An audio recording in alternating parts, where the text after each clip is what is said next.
Atiendan con calma, pero sin distracciones. Este comunicado proviene del Centro Nacional de Alerta y Seguridad Civil. No es una práctica, no es un ensayo de rutina. Lo que voy a decirles está sucediendo ahora mismo, en distintos puntos del país. Les ruego que escuchen con atención, porque cada detalle puede marcar la diferencia entre mantenerse a salvo o no. En las últimas 72 horas, nuestros teléfonos no han dejado de sonar. Los informes llegan de pueblos pequeños, de barrios residenciales, de ciudades populosas. Hombres y mujeres que nunca se conocieron entre sí describen lo mismo, la aparición de una figura que se esconde en los rincones más oscuros, esperando. A veces detrás de un cobertizo, a veces entre árboles, a veces justo al final de un pasillo iluminado a medias. Pero lo que aterroriza no es la sombra en sí. Lo que hiela los huesos es el rostro que lleva consigo. Según testigos, esa figura imita lo familiar, un amigo de la infancia, un vecino de toda la vida, un hijo que debería estar dormido en su habitación. Incluso, en ocasiones, tu propio rostro. Al principio resulta tranquilizador reconocer a alguien cercano, pero basta con fijarse bien para notar que algo está fuera de lugar. Una sonrisa demasiado rígida, ojos que nunca pestañean, un gesto repetido como si fuera aprendido de memoria y no nacido del instinto. Necesitamos que esta advertencia no se pierda. Deja tu señal en los registros y mantente en la frecuencia. Tu comentario y tu suscripción son la prueba de que seguimos conectados. El primer caso confirmado ocurrió hace 3 noches en la comunidad de Harpers Creek. Samuel y Margaret Doyle, un matrimonio de profesores jubilados, despertaron a las 2:47 de la madrugada por un ruido metálico en el jardín. Samuel pensó que eran jóvenes jugando una broma. Encendió la luz del porche y vio lo imposible, una figura inmóvil, con su mismo rostro, duplicado hasta el detalle más íntimo, la cicatriz de un accidente de bicicleta en la frente, los mismos ojos grises que lo habían acompañado toda la vida. Margaret, al acercarse a la ventana, se paralizó. La criatura ya no mostraba el semblante de Samuel, sino el suyo. Era como mirarse en un espejo que devolvía una versión muerta de sí misma. Esa cosa parecía tantear entre las dos identidades, como si buscara la máscara más adecuada para engañarlos. Desde entonces, los reportes se han multiplicado. La operadora de emergencias Emily Walsh fue quien atendió esa llamada. Llevaba 6 años trabajando en el turno nocturno, acostumbrada a escuchar de todo, discusiones familiares, alarmas de autos activadas por error, falsas denuncias de intrusos. Creía que ya nada podía sorprenderla. Pero algo en la voz de Samuel Doyle esa madrugada fue distinto. Un temblor contenido, como si hablara con la boca apenas entreabierta para no llamar la atención de lo que estuviera frente a él. Más tarde, durante la investigación, Emily relató que lo que más la perturbó no fue Samuel, sino lo que oyó al fondo. Era la voz quebrada de Margaret, apenas un murmullo junto al teléfono. Está sonriendo demasiado, demasiado ancho. Nadie sonríe así. Nadie puede sonreír así. La frase quedó grabada en el registro de la llamada, y más tarde los peritos de audio confirmaron que la mujer la repitió 3 veces, cada vez más bajo, como si no quisiera que el ser escuchara que hablaba de él. 20 minutos después, 2 patrullas llegaron a Harpers Creek. Los agentes no hallaron nada fuera de lo normal, un callejón vacío, el viento moviendo bolsas de basura y una pareja de ancianos visiblemente alterada. Samuel insistía en que había visto su propio rostro reflejado en la figura inmóvil. Margaret lloraba, señalando el rincón detrás de los contenedores, como si aún pudiera verlo allí, observándolos. El reporte oficial se cerró como una falsa alarma. Los oficiales escribieron un informe rutinario y continuaron con sus rondas. Lo que no sabían, lo que nadie podía sospechar en ese momento, era que esa noche había marcado el inicio de algo mucho más grande. La segunda noche no fue un alivio. Al contrario, lo que ocurrió entonces confirmó que lo de la víspera no había sido un accidente aislado ni un mal sueño colectivo. Entre el anochecer y el amanecer, la central recibió 17 llamadas. 17 hogares distintos, repartidos en barrios y pueblos que nada tenían en común, salvo una misma descripción escalofriante. Todos hablaban de lo mismo. Una figura quieta, oculta entre sombras, observando. Pero lo más inquietante era el disfraz que elegía cada vez. No se trataba de caras inventadas al azar, ni de rostros desconocidos que uno pudiera descartar como extraños. No. Cada testigo aseguraba reconocer a alguien concreto. Un hermano perdido en la infancia, una abuela enterrada décadas atrás, un hijo que ya no vivía en casa, y en los peores relatos, la propia copia del denunciante, un doble perfecto, congelado en la oscuridad. Entre todas las llamadas, hubo una que sobresalió de inmediato. Fue la de Agnès, una anciana de 83 años que habitaba sola una casa estrecha en Willow. Sus vecinos la consideraban excéntrica, pero inofensiva. Hablaba con los gatos callejeros, guardaba cuadernos llenos de cartas que nunca enviaba y decía que el silencio de la madrugada tenía respiración propia. Por eso, cuando su llamada entró al 911 poco después de las 11, los despachadores no se apresuraron a mandar refuerzos. Lo que Agnès relató aquella noche se transformó, con el tiempo, en un archivo obligatorio para el entrenamiento de nuevos operadores. No porque pudiera explicarse, sino porque era imposible encajarlo en lo humano.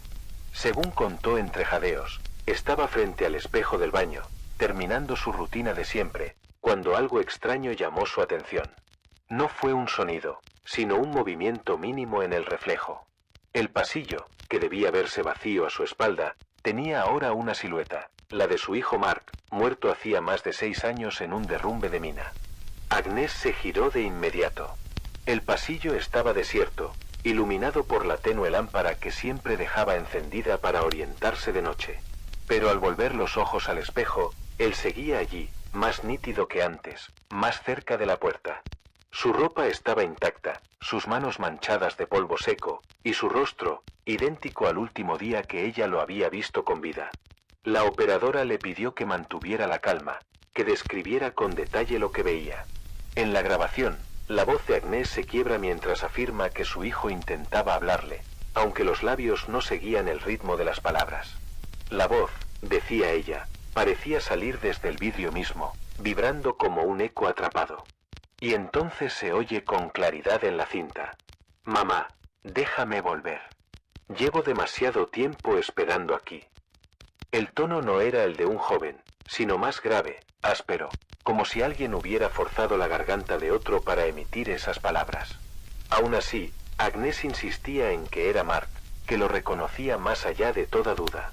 Cuando la policía llegó, 40 minutos más tarde, encontró a la mujer acurrucada en el suelo del pasillo, temblando, con una toalla clavada contra el espejo como si quisiera sellarlo. No había señales de intrusión. El informe oficial lo archivó como delirio senil y estrés acumulado. Pero lo que la patrulla no supo explicar es que, mientras revisaban la casa, uno de los oficiales aseguró haber visto, en el reflejo de una ventana, a alguien parado en el jardín.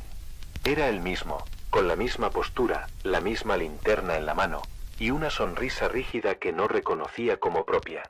Esa fue solo una de 17 historias de aquella noche.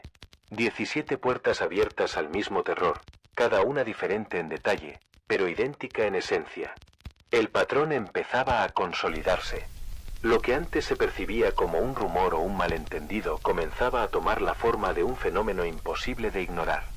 Y lo más inquietante no era que aquellas apariciones replicaran rostros conocidos.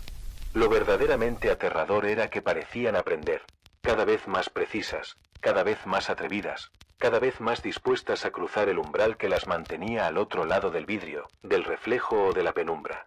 El episodio más inquietante hasta entonces no ocurrió en casas particulares ni en los barrios silenciosos que habían marcado las primeras denuncias. La siguiente noche, el epicentro fue el complejo de almacenamiento Norca, una vasta instalación de hormigón y acero, con pasillos interminables y hangares apagados que parecían tragarse la luz. Allí trabajaba como guardia nocturno Daniel Mercer, un hombre endurecido por casi 2 décadas de servicio militar y acostumbrado a la soledad de la vigilia. No era alguien propenso a asustarse. Y, sin embargo, lo último que escribió en su cuaderno de seguridad antes de desaparecer parece más un fragmento de pesadilla que un informe profesional. A las 2:17 de la madrugada, Mercer detectó un movimiento en la cámara 9, que apuntaba a la zona de contenedores. En un principio no le dio demasiada importancia, Pensó que sería un trabajador despistado que había olvidado notificar su ingreso, o tal vez un gato merodeando. Pero mientras ajustaba el zoom digital notó algo que lo hizo tensarse. La figura no se movía como alguien ocupado en una tarea. Estaba completamente erguida, fija, con los brazos colgando a los lados, mirando de manera directa al lente de la cámara. Mercer, disciplinado hasta en la duda, tomó su linterna y su radio y caminó hacia la zona indicada. El aire olía a óxido y humedad. Los focos del perímetro chisporroteaban como si dudaran en iluminar lo que tenían delante. No había nadie. Sin embargo, cuando informó a su compañero en la sala de control para que verificara la transmisión en vivo, la respuesta lo dejó helado. Daniel, sigo viendo la figura en pantalla. Exactamente en el punto donde dices que estás parado. Mercer levantó la linterna, exploró el rincón, pateó los restos de cartón que el viento había apilado. Nada. Y entonces, con la radio aún encendida, miró de reojo el monitor portátil que llevaba colgado en el cinturón. Allí estaba la figura, erguida en la oscuridad, con el mismo uniforme que él llevaba puesto, la chaqueta con el escudo desgastado, los pantalones manchados de polvo, y hasta la marca de café derramado en el bolsillo izquierdo esa misma mañana. El doble lo imitaba con perfección. Era como si el espejo de una pantalla lo estuviera observando desde adentro. Mercer volvió apresurado a la oficina de seguridad y comenzó a revisar los registros de días anteriores. Lo que descubrió lo condujo a un abismo de paranoia que se reflejaba en la caligrafía cada vez más errática de sus anotaciones.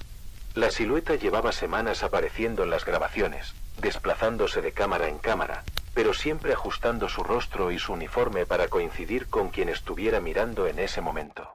El guardia de turno diurno lo había visto con sus propios rasgos, sin sospechar nada extraño. Ahora, Mercer lo contemplaba a través de múltiples pantallas, y en todas ellas era su propio reflejo el que lo observaba desde el otro lado. Durante las siguientes horas, su registro pasó de frases meticulosas a garabatos frenéticos. Se anticipa a mis movimientos. No imita, perfecciona. Cada vez se parece más. En algún punto escribió algo que más tarde se convertiría en material de análisis para los investigadores. No es una copia, es un relevo. Está esperando a que me canse, a que me rinda, para ocupar el lugar que le corresponde. Cada noche aprende un poco más de mí. La última señal de vida de Mercer quedó registrada a las 6:43 de la mañana. Su radio transmitía un zumbido extraño, como un silbido entrecortado que no coincidía con ninguna frecuencia conocida. En el monitor principal, la grabación muestra a un hombre caminando por el pasillo hacia la cámara, con paso firme, directo, sin titubeos. Mismo uniforme, misma altura, misma cicatriz en la ceja izquierda. Pero las marcas de tiempo revelaron un detalle imposible. A esa hora, Daniel Mercer ya no estaba en el edificio. Lo único que se encontró de él fue su cuaderno de notas abierto, con la última frase escrita de manera desesperada, casi ilegible. Ya no me está copiando. Está terminando de ser yo. Debes comprender algo que hemos aprendido con dolor y con miedo. Esto que nos acecha no actúa al azar. Sigue un proceso, un ciclo, como si fuera un ritual cuidadosamente ensayado. Y conocer sus pasos puede marcar la diferencia entre resistir o convertirte en otra de sus máscaras. La primera fase es el presagio. Es el murmullo antes de la tormenta, un cambio tan sutil que casi podrías descartarlo. No eres tú quien lo nota primero, son los seres más sensibles de la casa. Los perros comienzan a deambular en círculos cerca de las puertas, con las orejas tensas y los colmillos descubiertos hacia la nada. Los gatos se esconden en los rincones más profundos, como si quisieran desaparecer dentro de la madera. Incluso los pájaros del vecindario callan de pronto, dejando un vacío extraño en el aire, un silencio que pesa más que cualquier ruido. Y si prestas atención a la tecnología que te rodea, también allí deja huellas. Cámaras que parpadean, vídeos que se repiten como si la realidad tartamudeara, timbres que graban rostros borrosos, duplicados, imposibles. La segunda fase es la presencia. Aquí la oscuridad empieza a moverse de manera incorrecta. Tus ojos registran lo que tu mente quiere negar, sombras demasiado largas que se arrastran en dirección contraria a la luz, destellos fugaces que desaparecen en cuanto giras la cabeza. Y entonces llega el momento en que reconoces un rostro. Podría ser tu madre parada en el jardín, aunque ella lleve años muerta. Podría ser tu mejor amigo mirándote desde el otro lado de la calle, cuando sabes que vive a cientos de kilómetros. O incluso tú mismo, atrapado en el reflejo de una ventana, saludándote desde un ángulo imposible. Ese es el instante en que la normalidad comienza a fracturarse. La tercera fase es el llamado. Ya no se conforma con acechar, quiere probarte. Algunos lo describen levantando una mano en un saludo torpe, como si imitara el gesto sin comprenderlo. Otros lo han visto golpear los vidrios con insistencia, cada golpe más fuerte que el anterior, hasta que parece que la casa entera respira con su ritmo. Y lo peor, la voz. Una voz que reconoces, que pertenece a alguien cercano, pero que suena mal, como si hubiera sido grabada y reproducida en un aparato antiguo, con las sílabas estiradas en los lugares equivocados. Aquí es donde muchos caen, porque la curiosidad humana, el instinto de responder, es demasiado fuerte. Pero debes recordarlo. Cada palabra que le devuelves, cada segundo en que lo reconoces, lo alimenta. La fase final es la entrada. Es el momento en que ya no basta con mirarte ni con llamarte. Quiere estar dentro. Y lo hace disfrazándose con lo que más te hiere. Podría presentarse como tu hijo tocando la puerta, diciendo que olvidó sus llaves. Podría fingir ser tu vecino, con la voz quebrada, suplicando ayuda porque alguien lo persigue. Incluso podría llevar la cara de un bombero, un paramédico o un oficial, exigiendo acceso urgente. Ha aprendido a imitar el miedo humano, a sonar herido, a sonar desesperado. Pero hay algo que siempre lo traiciona. Repite las frases como si las hubiera memorizado, insiste demasiado, se irrita cuando dudas. Lo que sea que te enfrente, recuerda esta regla. Quien es real nunca se ofende porque quieras confirmar su identidad. El impostor, en cambio, no tolera la espera. Este ciclo se ha repetido en cada caso documentado. Primero los animales, después las sombras, luego los gestos, finalmente la voz y la insistencia. Es como una respiración profunda de algo que intenta colarse en nuestro mundo, hinchándose con cada interacción, haciéndose más sólido, más convincente. Y cuando el ciclo se completa, ya no hay marcha atrás. Algunos desaparecen sin dejar rastro. Otros son encontrados en sus casas, mudos, con la mirada fija en los espejos, como si se hubieran quedado atrapados en su propio reflejo.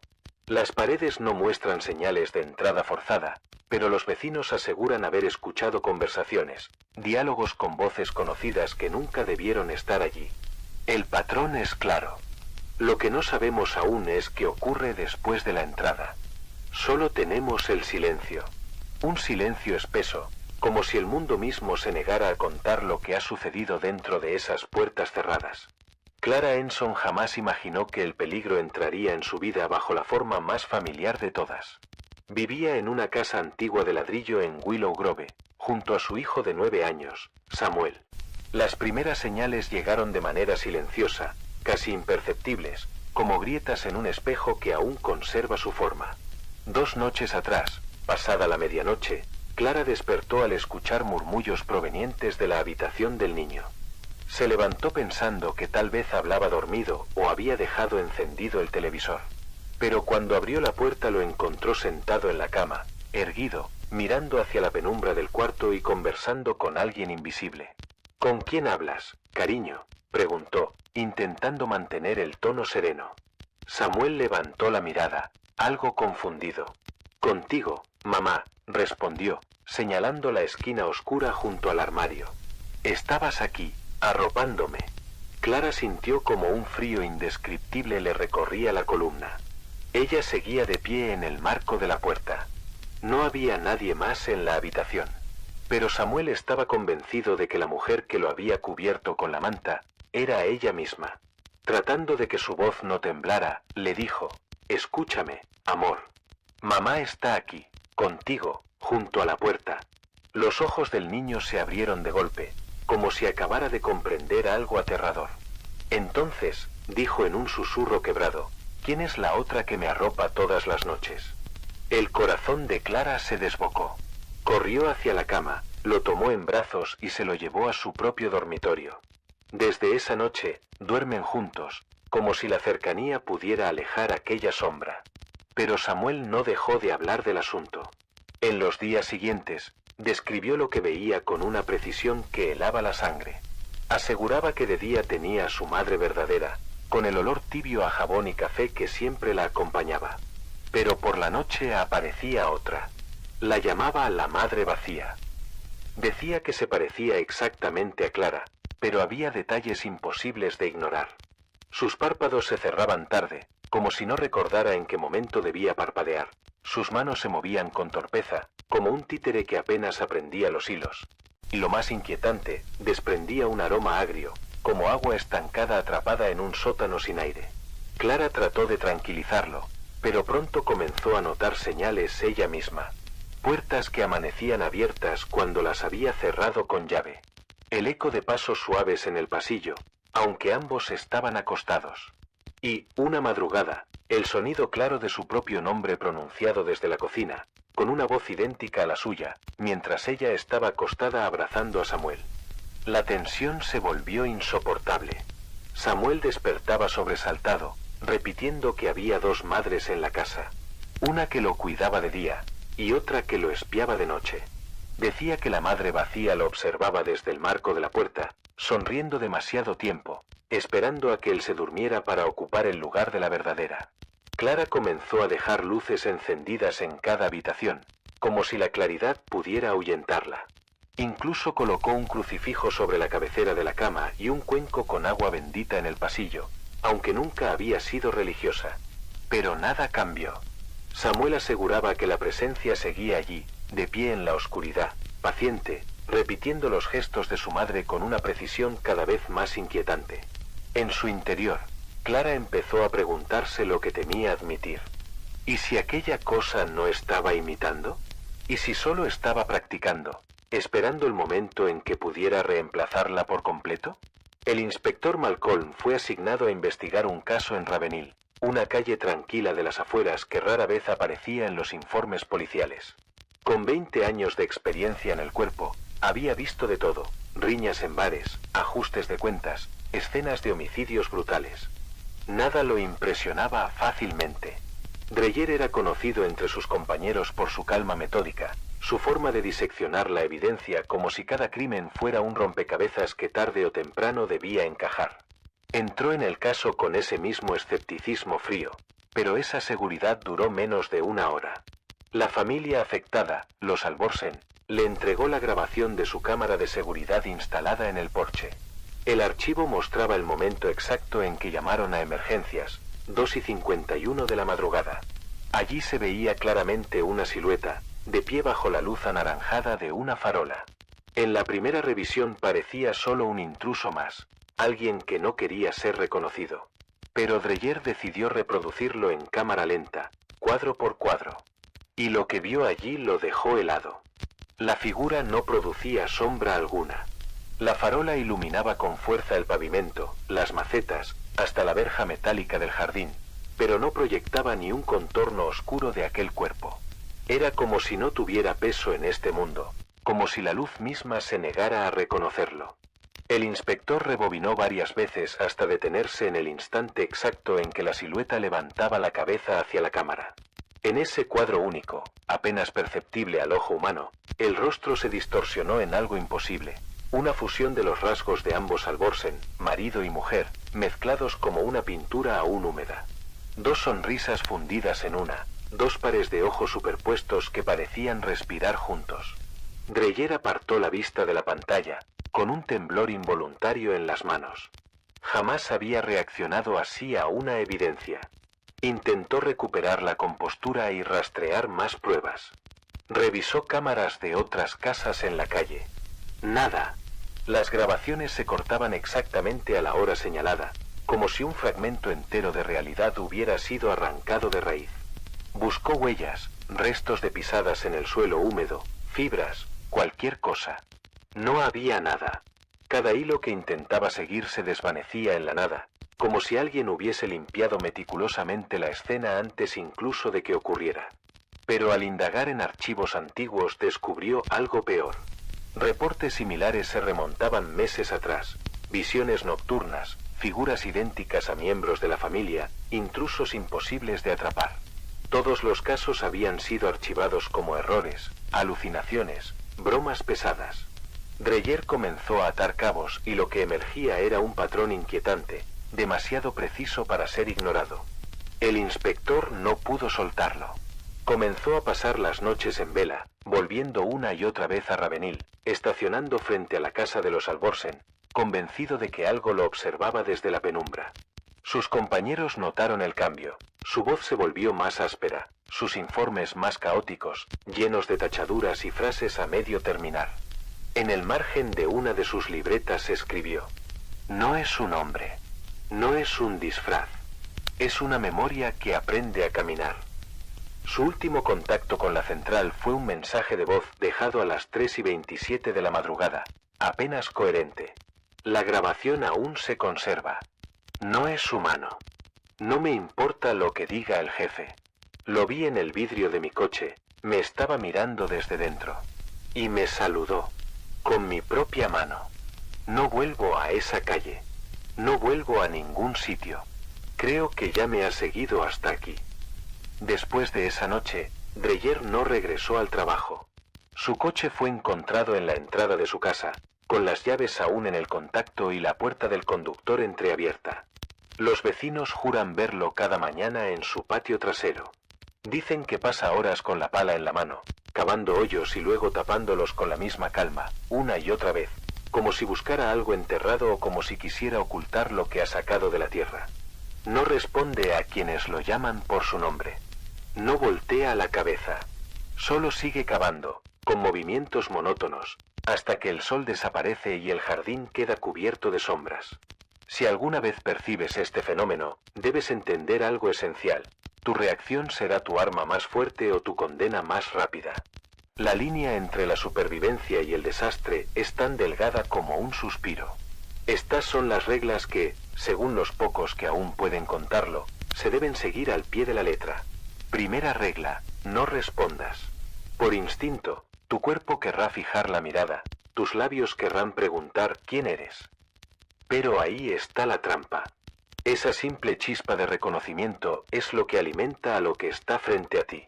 Testigos aseguran que, en cuanto alguien devuelve la mirada o responde a la llamada, la figura cambia. Su piel se afina, sus gestos se vuelven más humanos, como si la atención fuera arcilla con la que perfecciona su disfraz.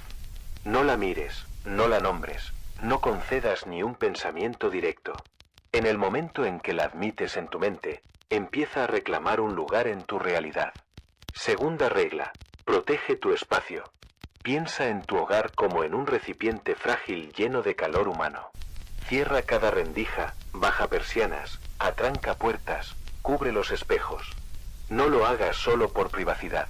Hazlo porque cada superficie reflectante es un ojo prestado. Se han documentado casos en los que la entidad asomó primero en un televisor apagado, en el cristal de una ventana sin cortina, incluso en un charco de agua olvidado en la cocina. No hay reflejo demasiado pequeño para convertirse en una grieta. Si puedes, apaga todas las pantallas. Una pantalla negra es como un pozo, y los pozos nunca están vacíos del todo.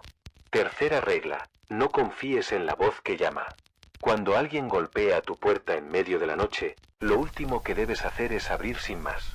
La entidad ha aprendido a disfrazarse con la piel de quienes más amas. Puede sonar como tu hermano, como tu hija, como un vecino desesperado. Incluso puede simular el tono autoritario de un paramédico o un oficial. Pero hay detalles que no logra imitar: la cadencia exacta de un recuerdo compartido, la risa breve después de una frase, el modo en que alguien verdadero pronuncia tu nombre. Haz preguntas que nadie más pueda responder. Llama al teléfono personal de la persona que dice ser. Una voz real comprenderá tus dudas. Una voz falsa se irritará, repetirá frases, se tambaleará en su propia máscara. Cuarta regla: registra, pero nunca revises solo. Es natural querer pruebas. Instalar cámaras, anotar horarios, grabar sonidos. Hazlo, pero no caigas en la tentación de revisar esas pruebas en solitario. Quienes lo han hecho describen un mismo fenómeno: las grabaciones no son iguales para todos. Dos personas mirando el mismo archivo han descrito cosas distintas. Para uno, el pasillo está vacío. Para otro, la figura sonríe, inmóvil, en el mismo rincón. Es como si la entidad eligiera qué mostrarle a cada mente, adaptando la ilusión a las grietas de su miedo. Jamás enfrentes esa elección sin otro testigo a tu lado. Estas no son simples recomendaciones, son fronteras. Cada regla que rompes abre un portón. Cada descuido es una invitación que la entidad sabe aprovechar. Quienes han sobrevivido lo explican de manera sencilla. Lo único que quiere es que lo reconozcas. Una vez que lo haces, deja de ser un extraño y empieza a ser parte de tu mundo. Imagina un fuego. Mientras lo ignores, arde pequeño, titubeante, en la lejanía. Pero si te acercas, si le das oxígeno, crecerá hasta consumirlo todo. Así funciona esto. Y nunca olvides la advertencia más antigua. No es solo un imitador, es un relevo. No se conforma con parecerse a ti o a los tuyos. Desea ocupar el lugar que dejes vacío, aunque sea por un instante de descuido. Hemos intentado todo lo que estaba a nuestro alcance. Patrullas recorriendo las calles, inspecciones casa por casa, cámaras instaladas en puntos estratégicos. Cada registro policial terminó en blanco. Ninguna huella, ningún intruso capturado, solo la sombra del miedo en los testimonios. Los equipos de control de fauna tampoco encontraron nada, ni un ave extraña, ni un depredador nocturno, ni siquiera el rastro de un animal común. Incluso se pidió asesoría a consultores militares, acostumbrados a lidiar con amenazas invisibles o poco convencionales. Todos llegaron a la misma conclusión: no hay protocolo para esto. Las líneas de emergencia no dan abasto. La gente llama suplicando ayuda, pero lo que enfrentan no cabe en un despacho policial ni en una ambulancia. Lo que nos amenaza no respeta las fronteras de lo físico. No se detiene con candados ni con armas. Opera desde un lugar que no entendemos. Por esa razón se convocó a la doctora Elena, epidemióloga del Instituto Nacional de Salud. Al principio habló con frialdad clínica. Sugirió que podía tratarse de histeria colectiva, alimentada por rumores y estrés ambiental. Mencionó el agua, el aire, factores que podrían provocar alucinaciones comunitarias. Pero su informe final, entregado hace apenas 12 horas, no contenía tablas ni hipótesis. Solo una línea, escrita con letra firme y oscura. No imita al azar. Está seleccionando. Cada intento es más preciso que el anterior. Seguiremos monitoreando y daremos nuevas instrucciones cuando tengamos más información. Por ahora, permanezcan bajo techo. Mantengan la calma. Y no olviden, el rostro que están viendo podría no pertenecer a quien creen, sino a lo que ya los está observando desde el otro lado. Registro de anomalía residencial. Lectura única. Este mensaje no será transmitido otra vez. Si estás viviendo con tus padres, hermanos, abuelos o incluso solo con tu mascota, lo que estás a punto de leer podría afectarte directamente. Escucha con cuidado. Tal vez lo has notado. Pequeñas grietas en la rutina. Tu madre repite las mismas 3 frases cada mañana, palabra por palabra, sin excepción. Tu padre pregunta por cosas que ya tiene en la mano. Tu hermano te saluda, pero con la misma entonación exacta, como si no pudiera hacerlo de otra forma. Tu mascota ya no reacciona a su nombre. Te mira como si no supiera quién eres. Pensaste que eran coincidencias, que era el cansancio. Pero no. Esto empezó hace 6 días. Exactamente a las 3:17 de la madrugada, aunque tú no recuerdas haber despertado. No lo harás. Nadie lo hace. No estás confundido. No es paranoia. Y no estás soñando. Estás atrapado en un ciclo. Uno que parece idéntico al día anterior. Pero no lo es. Tu casa ha quedado fuera del tiempo real. Estás repitiendo la misma secuencia, pero no perfectamente. Cada repetición, cada nuevo día, trae errores. El primero fue el silencio. Nadie hablaba durante el desayuno. Después fue la comida. Tu plato favorito sabía, plano, sin sal, sin textura. Luego vinieron los gestos robóticos. Tu madre cerrando las cortinas a la misma hora, con la misma expresión vacía. Tu hermana preguntándote qué hora es, mientras un reloj marca la respuesta justo detrás de ella. Y tu mascota fue la primera en romper el patrón. Ladró sin parar durante exactamente 37 segundos. Después se escondió bajo el sofá y no volvió a salir. Estás en una casa que ya no responde al presente. Es una copia, un escenario, una reconstrucción del día anterior, ejecutada con fallos. Alguien, o algo, está intentando simular tu vida. Y está aprendiendo. Imitando rutinas, corrigiendo errores, ajustando emociones. Pero aún no lo logra del todo. Al principio, solo eran pequeños desfases. Una canción que empezaba antes de lo habitual. Una ventana que se cerraba sola. Tu nombre dicho por una voz que parecía tuya, pero no lo era. Ahora el ciclo se desmorona más rápido. Tu padre cruzó la sala 3 veces seguidas sin propósito. Tu hermana dejó de parpadear durante casi 1 minuto. Tu madre te sirvió una comida que ya no existe. Algo imposible de describir. Cuando les preguntas, solo sonríen. Como si no entendieran qué estás diciendo. Hemos observado estos fenómenos antes. Y siempre hay una constante. El animal de compañía. No pertenece al ciclo. Es un testigo. Siente el desajuste. Sabe que cada día es una imitación fallida. Si tu mascota evita ciertas habitaciones, respétalo. Hay zonas donde la repetición es más inestable.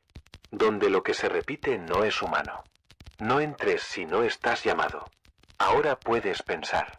Pero todo sigue igual, más o menos. Me siguen hablando, seguimos comiendo juntos. Esa es la parte más peligrosa. Están perfeccionando el bucle, ajustando el guión. Tu comodidad es el mayor logro de esta simulación. Cada vez que aceptas lo extraño como normal, ayudas a estabilizar el error. Y cuando el bucle sea perfecto, desaparecerás. No físicamente, pero tu identidad comenzará a fundirse con la del personaje que has interpretado cada día. Ya no sabrás qué día fue el verdadero. Ya no sabrás si alguna vez saliste de casa. Has notado cosas. Tu reflejo no siempre reacciona a tiempo. Tus grabaciones de voz suenan más agudas. Tus recuerdos empiezan a repetirse, en distinto orden. No estás solo. Estás atrapado con copias. Y tú estás empezando a convertirte en una. Esta noche, antes de cerrar los ojos, escucha. ¿Oyes los mismos pasos, a la misma hora? ¿Tu habitación se ve idéntica a ayer, hasta en el mínimo desorden? No digas nos vemos mañana.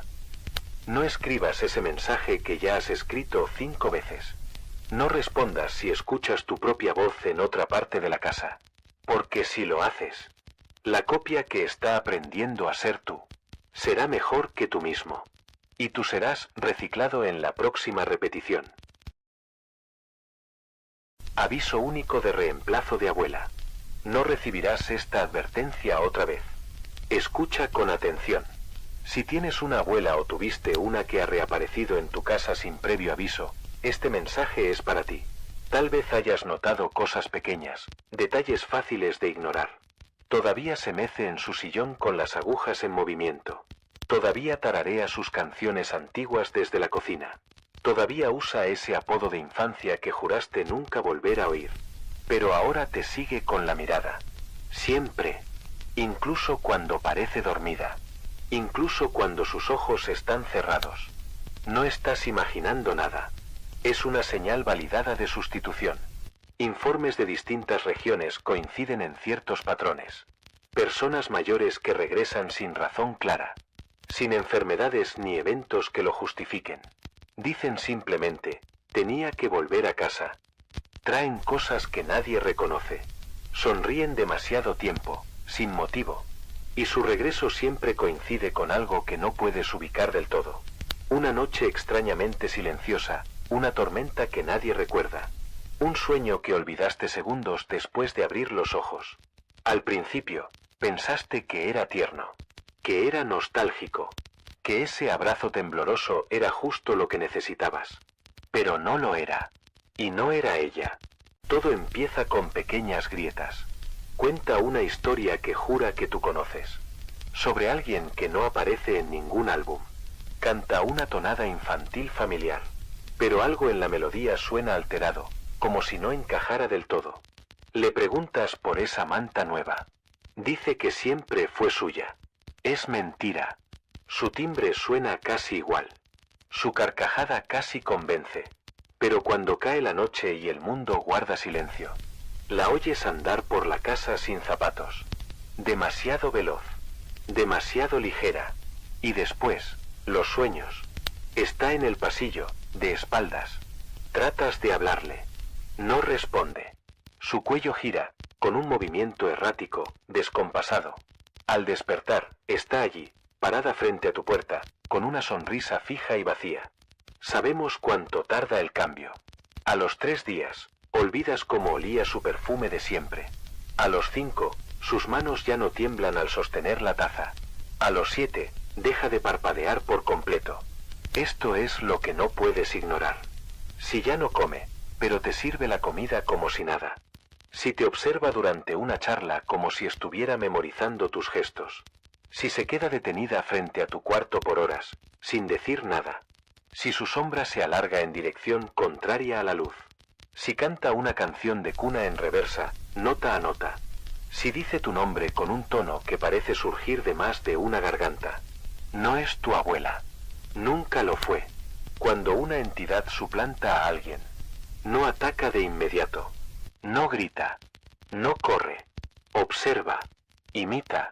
Aprende. Y cuando bajas la guardia, cuando decides no cuestionarla más, empieza a invadirte desde adentro. No todo a la vez. No de manera visible.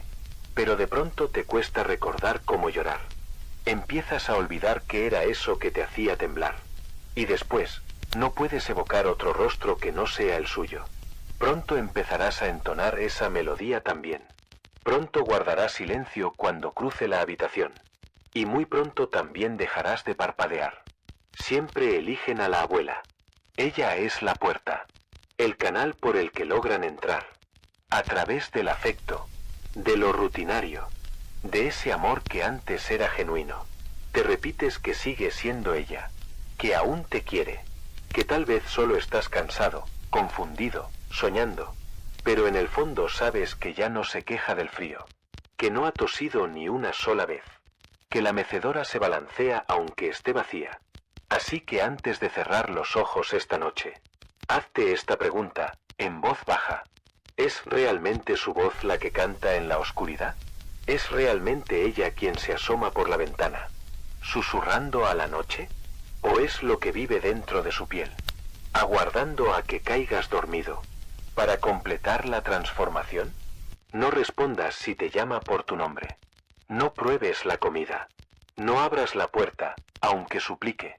Porque en el instante en que aceptas el engaño, en el momento en que crees que sigue siendo ella, dejas de ser tú para siempre. Transmisión de emergencia a todos los hogares. Escuchen con atención. Esto es de máxima importancia. Estamos al tanto de los incidentes recientes, los golpes suaves en la puerta, la voz conocida que llama desde el otro lado. Si asegura ser tu madre, no lo es. Probablemente ya notaron ciertas señales extrañas. Su forma de hablar es ligeramente más pausada. Su sonrisa parece un poco más forzada, más amplia de lo normal. Tal vez ha empezado a cocinar platos que nunca hizo. O a tararear melodías infantiles que jamás escucharon en casa. Pero lo fundamental es esto. No abras la puerta. No importa cuán familiar suene. No importa cuánto quiera entrar. Tal vez piensen, esto no tiene que ver conmigo. Vi a mi madre esta mañana. Me acarició el cabello y me pidió que ordenara mi habitación. Está bien. Entonces déjenme hacer una sola pregunta. ¿Recuerdan haberse dormido anoche o simplemente despertaron como si nada, con todo extrañamente en orden? Demasiado en orden. La perfección es la máscara favorita del engaño. Todo comenzó hace 3 noches. Una figura con rostro maternal comenzó a aparecer frente a diversas viviendas, siempre durante la madrugada. Primero golpea con delicadeza. Luego, habla. Dice frases que parecen sacadas de tus recuerdos más íntimos. Algunos residentes aseguran haber visto su silueta bajo la puerta sin que nadie se acercara por el pasillo. Otros juran que su madre dormía plácidamente en su cama mientras la otra seguía insistiendo desde fuera. No son personas. No son humanas. Son imitadores. Copian. Observan. Reproducen.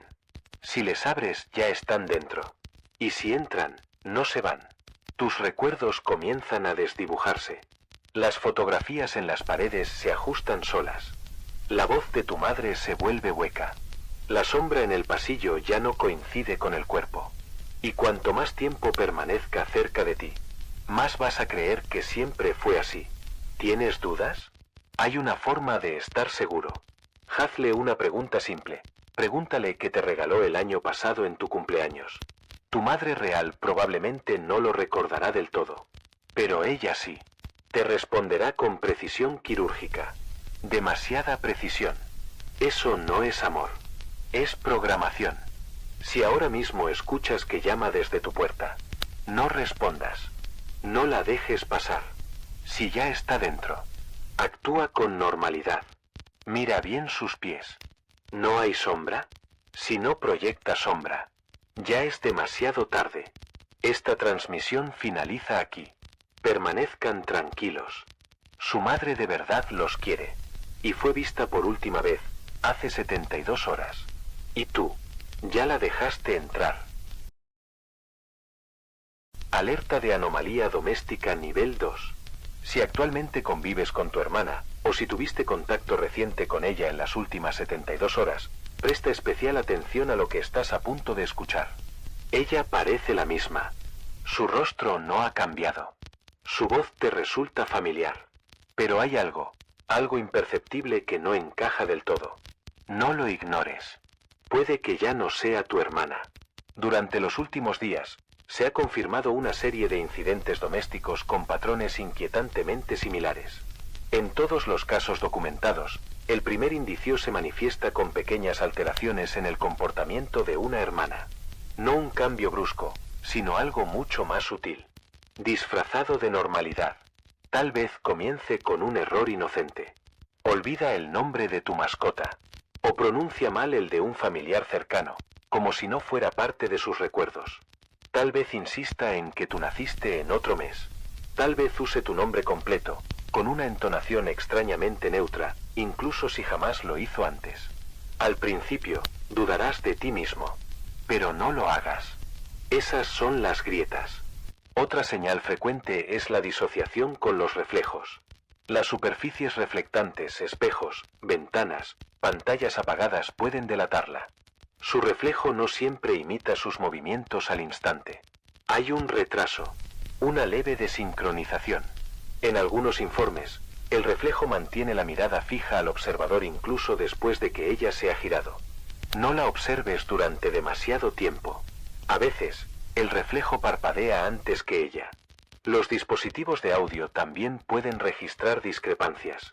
Grabaciones de su voz, cuando se reproducen en cámara lenta o al revés, han revelado frases desconocidas. Voces superpuestas. Lenguajes no identificados. No intentes descifrarlos por tu cuenta. Otra señal crítica. Si de pronto tu hermana empieza a cocinar platos que jamás aprendió, jurando que son tus favoritos desde la infancia, no discutas. En la madrugada, entre las 3 de la madrugada y las 4 de la madrugada, permanece alerta. Varios reportes coinciden. Ella suele quedarse completamente inmóvil durante ese periodo, de pie en los pasillos, o justo frente a tu habitación. Si la ves, no salgas. No le hables. Y sobre todo, no abras la puerta. En algunas ocasiones, mientras aún está en casa, podrías recibir un mensaje de texto o una llamada de alguien que dice ser tu hermana, preguntando dónde estás, como si no supiera que estás en la misma vivienda.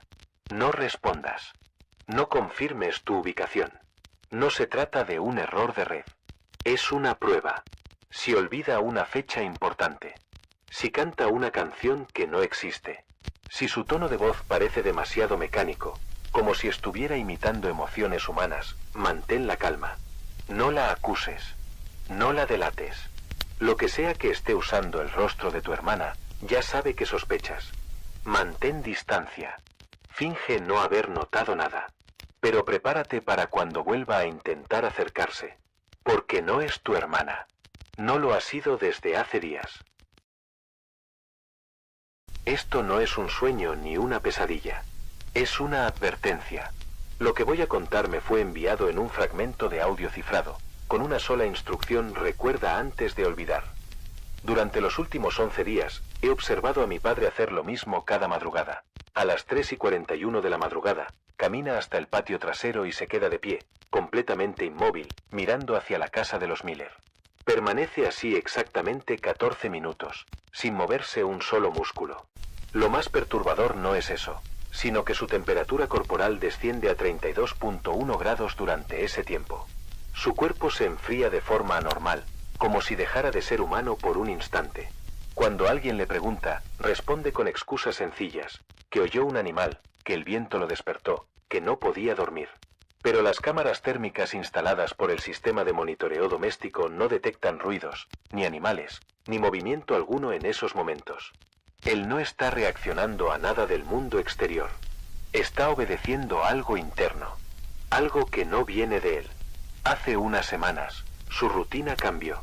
Se acuesta exactamente a las 10:12 de la noche y se despierta a las 3:27 de la madrugada, como si tuviera una alarma implantada dentro. Esa rutina le da justo 14 minutos para prepararse antes de salir al patio. En ese breve intervalo, su actividad cerebral se dispara. Las lecturas muestran patrones similares a personas resolviendo ecuaciones complejas o traduciendo códigos. Su mente está funcionando a un nivel que no debería ser posible, mientras simplemente prepara café. Y luego están las preguntas. Primero me preguntó qué calles tomo para ir a clase. Luego, qué casa suelo evitar y por qué. Hace 2 días, quiso saber los horarios de mis amigos, cuándo salgo, con quién hablo, a dónde voy cuando necesito estar solo. Lo hace parecer normal, como preocupación paternal. Pero cada pregunta sigue una estructura. Está recopilando datos. Información precisa, que anota en una libreta gris que guarda en el bolsillo interior de su chaqueta. Ya la vi. Tiene páginas enteras llenas de detalles. Sobre mí, sobre mamá, sobre los vecinos, horarios, relaciones, costumbres. Todo mapeado. Y su letra, ya no es su letra. Antes escribía rápido, en cursiva, con inclinaciones torpes. Ahora todo está escrito en mayúsculas perfectas, alineadas, como impresas. Analicé una página. Coincide con la escritura de otros individuos afectados que el sistema ha documentado en otras regiones. Personas que nunca se conocieron. El cambio es progresivo, invisible, incluso para él. Los hijos de esas personas han comenzado a desaparecer. Siempre después de clases, en calles secundarias, lejos de cámaras y testigos. Coinciden con los momentos que sus padres anotaron como intervalos de vulnerabilidad. No los encuentran porque los llevan a lugares que no existen en los mapas. A terrenos entre urbanizaciones que, en papel, tienen edificios, pero están vacíos. Lo más aterrador es que mi padre sabe cuándo estaré solo antes de que yo lo sepa. Si planeo ir caminando, él menciona esa ruta casualmente, horas antes. Si pienso visitar a alguien, pregunta por esa familia como si fuera coincidencia. Está accediendo a mis decisiones futuras. Su percepción del tiempo ya no es lineal. Recuerda cosas que aún no han pasado. Cada noche, cierro mi puerta con llave. Porque a las 2:06 de la madrugada, él entra. Se queda parado al pie de mi cama durante 10 minutos, mirándome. Nunca me despierta. Solo observa. Y luego se va. No recuerda nada de eso. Porque no está presente cuando sucede. Su cuerpo es usado, por algo más. En 6 días, mamá empezará a cambiar también. Preguntará cosas raras. Tomará notas. Se quedará quieta en lugares donde nadie debería estar a esa hora. Mis hermanos ya dibujan mapas del vecindario con detalles imposibles. Marcan casas en las que jamás han estado. Sus bocetos muestran rostros que nunca han visto. La programación se adapta a cada uno. Y todos recolectan algo. No puedo contárselo a nadie. Si intento hablar por teléfono, la llamada se corta. Si escribo, las palabras cambian solas. Si mando un mensaje, se censura. Está diseñado así. Mis vecinos también están siendo usados. La señora Chen comenzó sus observaciones hace 15 días. El señor Rodríguez, Hace apenas 4. Cada uno analiza un grupo distinto, los niños, los adolescentes, los adultos. Cada casa está mapeada por alguien. Y yo recibí este mensaje porque la fase final está cerca. En 3 días, termina la recopilación. Enseguida comenzará la extracción. Mi padre no recordará nada de lo que hizo. Pero todo lo que escribió será usado para encontrarnos. A todos. Lo han hecho antes. Y lo están haciendo mejor. Esta vez, no habrá forma de escapar. ¿Alguna vez has tenido la sensación de que esta no es tu primera vida? Naciste en un año concreto, tienes recuerdos, cicatrices, momentos felices y tristes, personas que amas y otras que ya no están. Todo encaja o al menos eso parece. Pero hay instantes, breves, silenciosos, casi imperceptibles, en los que el mundo se siente diferente. Como si algo se deslizara por los márgenes de tu mente. Caminas por una calle que nunca has pisado y, sin embargo, sabes exactamente lo que hay a la vuelta de la esquina. Ves a alguien por primera vez, pero algo en sus ojos te resulta profundamente familiar. Te asusta el mar aunque nunca te has ahogado. Te conmueve una melodía que no recuerdas haber escuchado. Ríes con una historia que nadie te ha contado. Hay emociones que llegan sin motivo, miedos que no entiendes, recuerdos que no viviste. No es imaginación. No es coincidencia. Es tu mente intentando acceder a algo que fue bloqueado, algo real. No hablamos de reencarnación, ni de sueños vívidos. Es una vida distinta. Una que realmente viviste, con tu cuerpo, con tu voz y que fue borrada. Te han dicho que solo usamos una pequeña parte de nuestro cerebro. Pero eso no es del todo cierto. No es que esté inactivo, es que está sellado. Como un archivo que alguien quiso esconder. Tus pensamientos olvidados no se han ido. Están ahí, comprimidos, encriptados. Pero a veces, en un descuido, una grieta se abre. Un olor te golpea con nostalgia. Una palabra te llena de tristeza sin razón. Un rostro desconocido te hace llorar. Lo llamaste déjà vu, pero no es un error del sistema. Es una fisura en la superficie. Un eco de tu otra vida, intentando emerger. Y no es casualidad. Hubo un momento, una decisión, un trato. Algo ocurrió, y tú aceptaste. El reinicio fue necesario. Pero esta nueva vida es solo eso, un segundo intento. Una última oportunidad. Aunque no estás solo. Porque ellos, los que vigilan, no toleran que recuerdes. Por eso, cuando estás a punto de descubrirlo, ocurre algo. Una distracción repentina. Una llamada. Un ruido. Un bostezo. Tu mente cambia de rumbo, no por instinto sino por órdenes. No para protegerte, sino para proteger el pacto. Pero ahora, algo ha salido mal. Porque estás recordando. Fragmentos. Sombras. Verdades escondidas. Y ellos lo saben. Ese escalofrío en tu espalda no es paranoia. Es una presencia. No fuera de ti sino dentro del recuerdo. Si alguna vez has sentido que algo no encaja en esta vida, deja un comentario. Queremos saber cuántos han despertado. Porque esta vez, no estás solo. Bienvenido de vuelta.